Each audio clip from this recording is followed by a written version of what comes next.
भारतीय राष्ट्रीय कांग्रेस की स्थापना सन 1885 में हुई। सन 1885 से लेकर 1947 तक कांग्रेस से कई बड़े और प्रमुख नेता जुड़े, कई अधिवेशन हुए और कई सफल आंदोलन चलाए गए। इसी के फलस्वरूप कांग्रेस पार्टी के नेतृत्व में 1947 में भारत को स्वतंत्रता प्राप्त हुई। किंतु सन 1885 में स्थापित कांग्रेस से पहले भारत में ऐसी कई राजनीतिक संस्थाओं की स्थापना हुई जो कि आपके एग्जाम की दृष्टि से बहुत ही ज़्यादा महत्वपूर्ण है और जहां से परीक्षा में प्रश्न पूछे जाते हैं। आज के इस वीडियो में हम पढ़ेंगे टू द पॉइंट कांग्रेस से पूर्व स्थापित राजनीतिक संस्थाएं। चलिए सबसे पहले देख लेते हैं बंगाल में स्थापित राजनीतिक संस्थाएं। तो कुल मिलाकर प्रमुख रूप से 7 ऐसी संस्थाएं थीं जो बंगाल में स्थापित हुई थी। हालांकि संस्थाएं तो छोटी और बड़ी मिलाकर कई स्थापित हुई थी, लेकिन परीक्षा की दृष्टि से हमारे सिलेबस में हम बंगाल में स्थापित इन 7 प्रमुख राजनीतिक संस्थाओं के बारे में हमें जरूर पता होना चाहिए।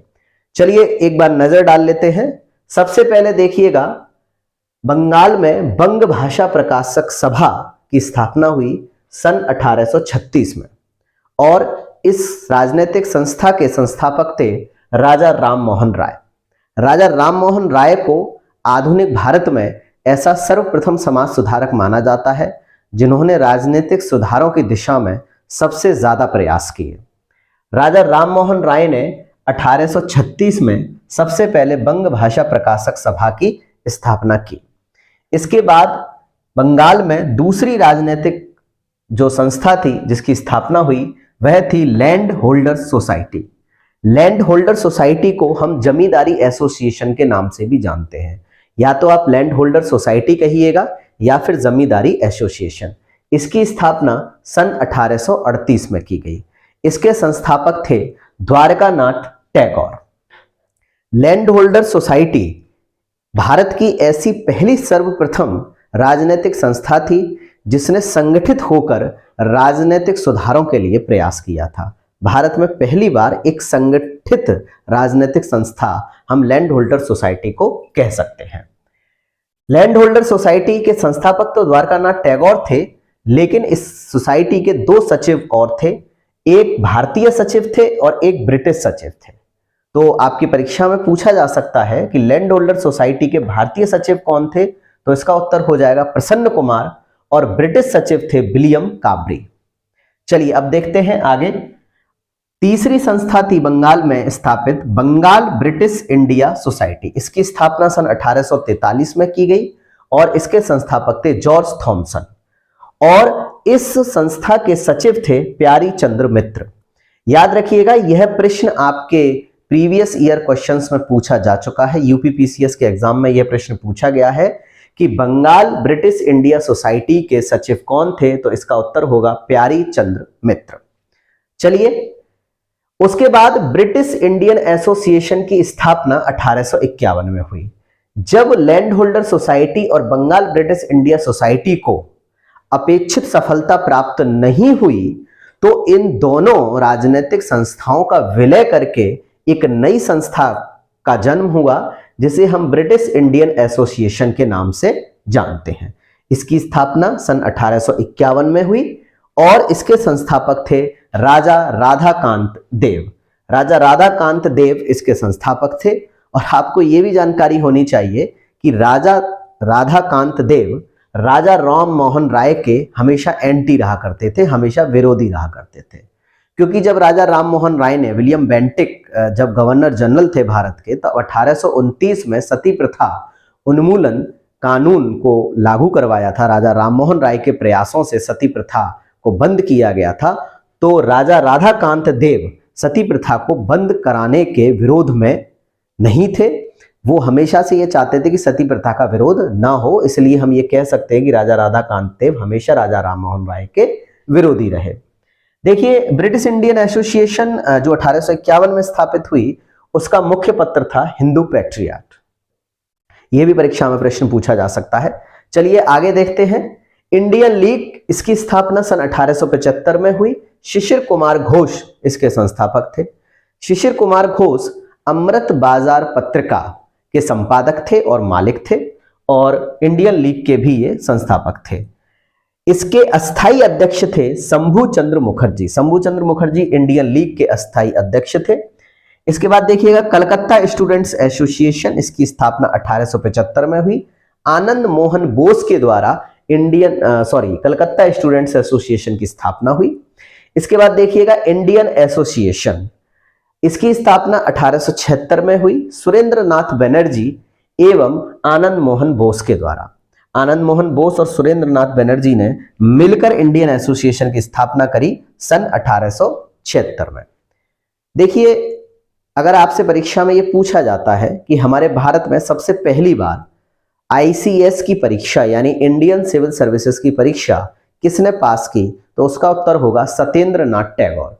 जी हाँ, सत्येंद्र नाथ टैगोर ने 1863 में भारत में पहली बार एक ऐसे भारतीय जिन्होंने सिविल सेवा परीक्षा को पास किया। और 1869 में 1869 में सुरेंद्र नाथ बनर्जी के साथ साथ 4 भारतीयों ने भारतीय सिविल सेवा को पास किया था। तो अगर आपसे पूछा जाए कि भारत में सबसे पहले सिविल सेवा परीक्षा को पास किसने किया था, तो सत्येंद्र नाथ टैगोर ने किया था और सुरेंद्र नाथ बनर्जी ने 1869 में किया था। और इनको जब ये असम के कलेक्टर थे सुरेंद्र नाथ बनर्जी, इनको बर्खास्त कर दिया गया। और यदि आपसे ये पूछा जाए कि वह कौन से ऐसे पहले भारतीय थे जिनको सिविल सेवा की परीक्षा से पद से बर्खास्त किया गया, तो वह थे आपके सुरेंद्र नाथ बनर्जी। वही सुरेंद्र नाथ बनर्जी जिन्होंने आनंद मोहन बोस के साथ में मिलकर इंडियन एसोसिएशन की स्थापना सन 1876 में की। चलिए अब देखते हैं बंबई में स्थापित राजनीतिक संस्थाएं। तो बंबई में सबसे पहली जो राजनीतिक संस्था स्थापित हुई वह थी बंबई एसोसिएशन सन 1852 में। इसकी स्थापना दादा भाई नौरोजी के द्वारा की गई। दादा भाई नौरोजी को भारत का ग्रैंड ओल्ड मैन कहा जाता है और दादा भाई नौरोजी ने धन के निष्कासन का भी सिद्धांत दिया था। दूसरी संस्था थी पूना सार्वजनिक सभा। 1870 में पूना सार्वजनिक सभा की स्थापना हुई और इसके संस्थापक थे एमजी रानाडे एवं गणेश वासुदेव जोशी। एमजी रानाडे यानी महादेव गोविंद रानाडे इनका पूरा नाम था और इनके साथ थे गणेश वासुदेव जोशी। इन दोनों ने मिलकर पूना सार्वजनिक सभा की 1870 में स्थापना की। बंबई में एक और राजनीतिक संस्था की स्थापना हुई जिसका नाम था Bombay presidency association. Bombay presidency association की स्थापना सन 1885 में हुई और इसके संस्थापक थे फिरोज शाह मेहता, बदरुद्दीन तैयब जी, केटी तेलंग एवं काशीनाथ त्रियंबक। अब देखते हैं मद्रास में स्थापित राजनीतिक संस्थाएं। देखिए, बंगाल में कुछ राजनीतिक संस्थाएं स्थापित हुई, वो वहां की जनता के लिए राष्ट्रवादी विचारों को फैलाने का कार्य कर रही थी, उसकी दिशा में कार्य कर रही थी। और फिर बंबई में भी ऐसी ही कुछ संस्थाएं थी और फिर मद्रास में भी ऐसी 2 संस्थाएं प्रमुख रूप से स्थापित हुई। एक थी मद्रास नेटिव एसोसिएशन 1852 में। इसके संस्थापक थे गजुलू लक्ष्मी नरसू चेट्टी। इसके बाद आप देखिएगा एक सभा मद्रास में और स्थापित हुई जो थी मद्रास महाजन सभा सन 1884 में। ये काफी इंपॉर्टेंट है, जिसके संस्थापक थे एम.वी. राघवाचारी, जी सुब्रमण्यम अय्यर एवं आनंद चार्लू। इनके द्वारा मद्रास महाजन सभा की स्थापना सन 1884 में की गई। चलिए अब देखते हैं लंदन में स्थापित राजनीतिक संस्थाएं। लंदन में ये जो राजनीतिक संस्थाएं स्थापित की गई थी ये भारतीयों के द्वारा ही की गई थी और इसमें 3 प्रमुख संस्थाएं हैं जिनके बारे में हमें पढ़ना है। सबसे पहली है लंदन इंडियन कमेटी। 1862 में पुरुषोत्तम मुदलियार के द्वारा इसकी स्थापना की गई, लंदन इंडियन कमेटी। इसके बाद लंदन में दूसरी प्रमुख राजनीतिक संस्था थी लंदन इंडिया सोसाइटी, जिसकी स्थापना 1885 में दादा भाई नौरोजी के द्वारा की गई। फिर उसके बाद दादा भाई नौरोजी ने ईस्ट इंडिया एसोसिएशन के नाम से एक संस्था की स्थापना करी सन 1866 में। दादा भाई नौरोजी के द्वारा इसकी स्थापना की गई। इसमें सबसे ज्यादा महत्वपूर्ण और विकास के कार्य, राजनीतिक सुधारों के प्रयास के कार्य ईस्ट इंडिया एसोसिएशन के द्वारा किए गए, जो कि दादा भाई नौरोजी के द्वारा सन 1866 में स्थापित की गई थी। तो ये थे कुछ कांग्रेस से पूर्व स्थापित राजनीतिक संस्थाएं जो कि आपके एग्जाम के लिए बहुत ज्यादा इंपॉर्टेंट है। अगर आपको हमारा ये टू दी पॉइंट का वीडियो अच्छा लगा हो तो लाइक करें, वीडियो को शेयर जरूर कर दें और अगर आपने हमारे चैनल को अभी तक सब्सक्राइब नहीं किया है तो सब्सक्राइब ज़रूर कर दें, ताकि हमारे ऐसे टू द पॉइंट के नोट्स के वीडियो आपको रेगुलर मिलते रहें। Thank you.